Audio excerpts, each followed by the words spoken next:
ये कोई gangs of Wasseypur या मिर्जापुर का सिनेमाई दृश्य नहीं है। ये बिहार है साहब, बिहार।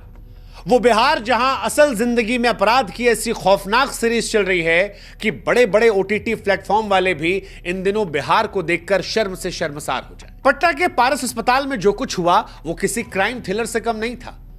वो स्थान जहां पर मरीजों की जान बचाए जाने की कसम खाई जाती है, वहां पर 5 बदमाश फिल्मी स्टाइल में बिना डरे, ना मुंह छिपाया, ना बंदूक छिपाई, ना आते वक्त कोई रोका, ना जाते वक्त कोई रोका, सीधे अस्पताल के कमरा नंबर 209 में घुसते हैं और 25 सेकंड में गोलियों की तड़तड़ाहट से अस्पताल को हिलाकर रख देते हैं। ऐसी तस्वीरें फिल्मों में दिखाई पड़ती हैं, लेकिन यह बिहार की वो हकीकत है जो चीख चीख कर कह रही है कि साहब, बिहार में इन दिनों कत्ल वत्ल कोई बहुत बड़ी बात नहीं है। और सच कह रहे हैं हम, ये कोई हवाबाजी नहीं है। बिहार में बीते 15 दिनों में 50 से अधिक कत्ल हुए हैं, यानी एक दिन में 3 आदमी बिहार में लुढ़क जाता है। इस मॉनसून में बिहार में पानी कम, खून ज्यादा बह रहा है। और माथा पकड़ने वाली बात यह है कि प्रशासन कह रहा है कि भैया, मजदूर आदमी जो है वो खाली है, किसान खाली है, खलिहर हो गया बरसात के महीने में, तो जाके कत्ल कर देता है। पल भर को लगा कि क्या माथा पकड़ ले अपना। बिहार के लोग ये पूछे कि साहब, तो ये जो बरसात का महीना है, जून जुलाई अगस्त, इसमें बिहार छोड़ के चले जाए? क्योंकि 15 दिन में 50 घटनाएं आंकड़े नहीं हैं। चीखते बिलखते घर हैं, उजड़ते सपने हैं। एक ऐसा सिस्टम है जो या तो सो चुका है या बिक चुका है। और इसीलिए आज हम कह रहे हैं कि बिहार अब राज्य नहीं है, बिहार एक शूटिंग रेंज बन गया है, जहां कानून की जगह बंदूक बोलती है और इंसान की जान की कीमत सिर्फ एक गोली जितनी रह गई है, सिर्फ एक गोली जितनी। पटना बिहार की राजधानी है। वो बिहार जो कभी सत्ता और प्रशासन का गढ़ था, आज अपराधियों के हवाले हो चुका है। पारस अस्पताल के आईसीयू में गोलीबारी इसका जीता जागता और डरावना उदाहरण है। 5 शूटर फिल्मी स्टाइल में पहुंचते हैं, दिन दहाड़े घुसते हैं। चंदन मिश्रा नाम का एक अपराधी होता है, उसे मौत के घाट उतारकर निकल जाते हैं। सीसीटीवी में यह घटना कैद होती है। दुखद यह था कि ना आते वक्त कोई रोका, न जाते वक्त रोका। चंदन मिश्रा खुद एक अपराधी था, पैरोल के बहाने बाहर आया था और उसकी हत्या हो गई। यह भी साधु आदमी नहीं था, ठीक बात है, 10 आदमी का यह भी हत्या किया था। लेकिन सवाल यह है कि क्या बिहार में अपराधी इतना बेलगाम है कि कभी जेल के अंदर मरवा देता है, कभी जेल से निकलते मरवा देता है, कोई पैरोल पर आए उसको मरवा देता है, और पुलिस इतनी बेबस है? क्या पुलिस का काम खाली वीआईपी ड्यूटी है? क्या बिहार में आम आदमी की जिंदगी कोई कीमत नहीं बची? पटना के एसएसपी कार्तिकेय शर्मा कहते हैं कि चंदन जो था वो दुर्दांत अपराधी था, गैंगवार में मारा गया। यानी पुलिस भी ऐसा लगता है मान चुकी है कि बिहार में संगठित अपराध है और इसमें मरते रहते हैं लोग, इसमें कोई बहुत बड़ी बात नहीं है, कोई बड़ी बात नहीं है। लेकिन सवाल यह है कि साहब, अगर गैंगवार ही सब कुछ तय करेगा तो फिर कोर्ट कचहरी और पुलिस कानून का मतलब क्या रह गया? और एसएसपी साहब, आप कानून के रखवाले हैं, लेकिन आपके बयान से ऐसा लगता है कि आप लोगों ने या आपकी पुलिस ने बिहार में अपराधियों के सामने हथियार डाल दिया है। अरे, अस्पताल एक संवेदनशील जगह होती है साहब।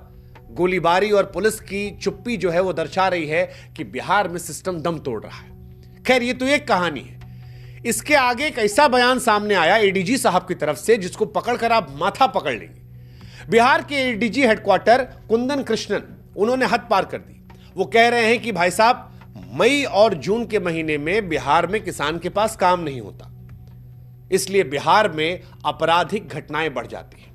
मतलब सच कहें तो इससे ज्यादा बेतुका, अपमानजनक और शर्मनाक बयान क्या हो सकता है? किसान जो बाढ़, सूखा, कर्ज, आत्महत्या से जूझकर देश का पेट पालता है, उसे एडीजी साहब जो है वो सीधे सीधे हत्यारा कह रहे हैं। अरे, अपराध का कारण ढूंढना है तो सिस्टम की नाकामी ढूंढिए। अपनी बेचारगी देखिए, बेरोजगारी देखिए, करप्शन देखिए, संगठित माफिया देखिए। आपने अपना बिल सीधे किसान पे फाड़ दिया और आम जनता पूछ रही है, साहब, अगर जून जुलाई में यही हाल है तो हम लोग क्या करें? आप बोलो 4-5 महीना घूम आते हैं। हालांकि बिहार सरकार और बिहार पुलिस इन दिनों आंकड़ा दिखा रही है। अब 2 चीज होती है, एक होता है हकीकत, रियलिटी, और एक होता है परसेप्शन। परसेप्शन आंकड़ों के जरिए बनाया जाता है और रियलिटी जो रोज दिखाई पड़ती है। बिहार पुलिस कह रही है कि एनसीआरबी के आंकड़े कहते हैं कि बिहार में इस साल घटनाएं कम हो रही है, बिहार इस साल बेहतर स्थिति में है। लेकिन जो दिखाई पड़ रहा है वो ये कहता है कि इन आंकड़ों से सच्चाई बहुत दूर है। वो जो था ना अदम गुणवी साहब का कि तुम्हारी फाइलों में गांव का मौसम गुलाबी है, मगर ये धावे झूठे और ये वादा किताबी है। एनसीआरबी के आंकड़ों के जरिए कहा गया घटनाएं कम हुई हैं, लेकिन हकीकत यह है कि जनवरी से लेकर जून के महीने में बिहार में 1376 हत्याएं इस साल 2025 में हुई हैं, जो औसतन प्रति महीना 229 हत्याएं हैं। बीते 17 दिनों में 50 से अधिक हत्याएं हैं और ये आंकड़े इस महीने तक पहुंच रहे हैं, यानी हर दिन बिहार में 3 आदमी कम से कम मर जा रहा है। लेकिन पुलिस कह रही है कि पिछले साल के मुकाबले स्थिति बेहतर हुई है साहब। यही हाथ जोड़ने का मन किया हमारा। हमको लगा चलिए कुछ आंकड़ा वो रखें, आंकड़ा हम भी दिखा देते हैं। 3 जुलाई को मधेपुरा के मुरलीगंज में सब्जी विक्रेता दिनेश दास और उनकी पत्नी भलिया देवी की जमीनी विवाद में हत्या हो गई। 4 जुलाई को पटना में कारोबारी गोपाल खेमका को मार दिया गया। इसके अलावा 6 जुलाई को दानापुर में स्कूल संचालक अजीत कुमार को मारा गया। पूर्णिया में एक ही परिवार के 5 लोगों को मार दिया गया। नालंदा में 2 लोगों को मारा गया। बेतिया में हृदय मिश्रा को मार दिया गया। मुजफ्फरपुर में मुमताज अहमद को मार दिया गया। अररिया में अबू हुरेरा को मार दिया गया। सीवान में 3 लोग, समस्तीपुर में सुरेश महतो और बेगूसराय में सुनील कुमार की हत्या कर दी गई। 7 जुलाई को मधुबनी में किसान बद्री यादव और वैशाली में सुरेंद्र झा की गोली मारकर हत्या हुई। 8 जुलाई को भागलपुर में मोहम्मद सद्दाम, नवगछिया में साजन कुमार और नवादा में एक हत्या हुई। 10 जुलाई को पटना में बालू कारोबारी रमाकांत यादव की हत्या हुई। जहानाबाद में शिवनंदन की हत्या हुई और समस्तीपुर में बुजुर्ग महिला की हत्या हुई। 11 जुलाई को पटना में विक्रम झा की हत्या हुई। मुजफ्फरपुर में एक व्यापारी की हत्या हुई और वेटनरी कॉलेज में एक छात्र की हत्या हुई। फिर 12 जुलाई को गया में 14 साल की बेटी और नालंदा में एक महिला की हत्या हुई। 13 जुलाई को पटना में वकील जितेंद्र महतो, सीतामढ़ी में एक व्यापारी और छपरा में शिक्षक की हत्या हुई। 14 जुलाई में बेगूसराय और खगड़िया में हत्या हुई। 15 जुलाई को नवादा में 16 साल की सैना की हत्या हुई। अब ये हत्याएं लगातार हो रही हैं और अगर इन हत्याओं को देखकर आपके मन में ये लग रहा है कि साहब केवल गरीब आदमी मरे होंगे या अपराधी मरे होंगे, तो आप बता दें गलत है, क्योंकि बिहार में रईस भी मरे हैं। बिहार में गोपाल खेमका की हत्या ने साबित किया कि अमीर आदमी भी सुरक्षित नहीं है। गोपाल खेमका कोई साधारण व्यक्ति नहीं थे, बड़े कारोबारी थे, बड़े बड़े नेताओं से उठना बैठना था, लेकिन दिन दहाड़े उनको मार दिया गया। और कब मारा गया? जब उनको पता था कि उनकी हत्या होगी। पुलिस भी जानती थी। 7 साल पहले ऐसे ही उनके बड़े बेटे की भी हत्या हुई थी। अब ये घटनाएं बताती हैं कि ना आम आदमी सुरक्षित है ना प्रभावशाली। अपराधी किसी की हैसियत नहीं देखते, उनके लिए जान एक निशाना है। और बेउर जेल तो महान है। पटना की बेउर जेल, जिसे पटना का तिहाड़ कहते हैं, आज अपराधियों का गढ़ बन गई है। 4,500 कैदी बंद हैं और यही वो जेल है जहां से गैंगस्टर जो है एक तरीके से इसे हेडक्वार्टर बना के बैठे हुए हैं। यहीं से हत्याओं की साजिश रचते हैं। गोपाल खेमका हत्याकांड के बाद जब पुलिस ने छापेमारी की तो पटना की इस जेल से mobile, SIM card, data cable, phone number की लिस्ट बरामद हुई। अब सवाल है कि इतनी व्यवस्थाएं होती कैसे हैं? प्रशासन कह रहा है कि हैरानी है, लेकिन हम आपसे कह रहे हैं कि कोई हैरानी नहीं है। 2015 से 25 के बीच में भी यहां पर खूब फोन बरामद हुए हैं। 2025 में गैंगस्टर की बैरक से स्मार्टफोन मिले थे। जनवरी में जेल अधीक्षक विधु कुमार के ठिकानों पर छापेमारी हुई, क्योंकि उन पर कैदियों से वसूली और गैंगस्टर्स को छूट देने का आरोप था। हर बार कुछ लोग सस्पेंड हुए, फिर वही खेल शुरू हो गया। अब सवाल यह है कि जेल आज पटना में अपराधियों के लिए हेडक्वार्टर बन गई है।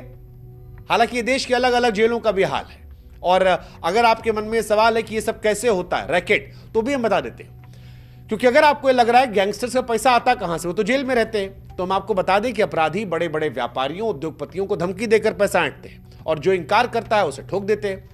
जेल प्रशासन की मिली भगत होती है और इसी के चलते अपराधियों को कुछ नहीं होता। आपने भी देखा होगा ये जो घटना आई अस्पताल वाली, यहां पर अपराधी डरे नहीं थे, वो अपना चेहरा दिखा कर जा रहे थे, मानो जैसे कोई खलनायक पिक्चर का संजय दत्त हो कि उनको जाना है, चेहरा दिखाना है, खौफ पैदा करना है।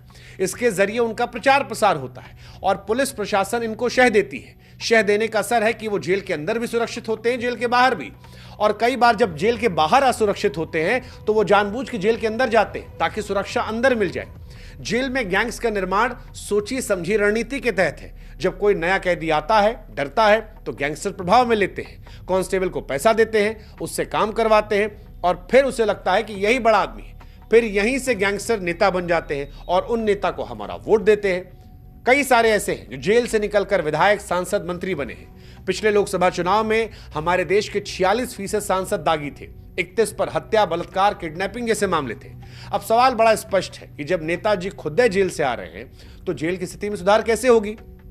खैर, कुल मिलाकर हम ये कह सकते हैं कि अब की सावन, अब की मानसून में बिहार अपराध की चपेट में है। अस्पताल में जबरदस्त गोलियां चल रही हैं, जेल अपराध का अड्डा बनी है और पुलिस बेबस नजर आ रही है।